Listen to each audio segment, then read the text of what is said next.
后来最近这个社会是真不安，先是伫台中，这个车小看去下客着，就甲人拍甲重伤。过来，桃园超商的店员坑人客挂喙暗防抬死，还有拄则所讲的这件新北市新店的枪击案。总统蔡英文伫面册表示，政府已经检讨加强作为，提出着3项重点：第一，加强处理帮派犯罪；第二，予夜间的工作者更加完善的保护；第三，针对着严重的精神病患者，强化着追踪甲预警的机制。行政院嘛，伫今仔日举行着治安的汇报，等一个6点会来开记者会，包括内政部长徐国勇、法务部长蔡清祥拢会参加，会向全国的民众来报告着后续政策的作为。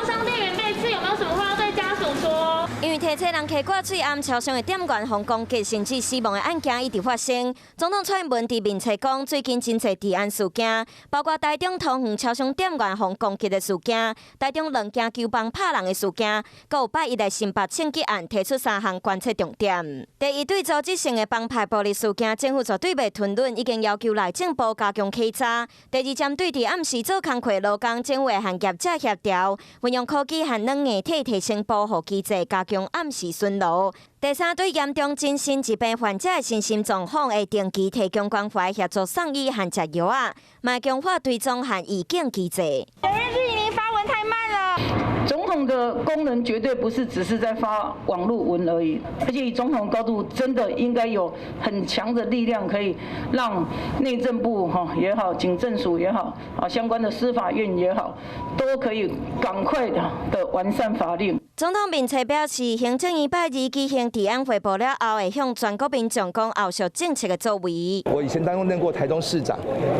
像有一些县市首长很重视，亲自主持治安汇报，县市首长必须要做警察的后盾。要打击犯罪、改善治安，自地方到中央政府拢总要有作为。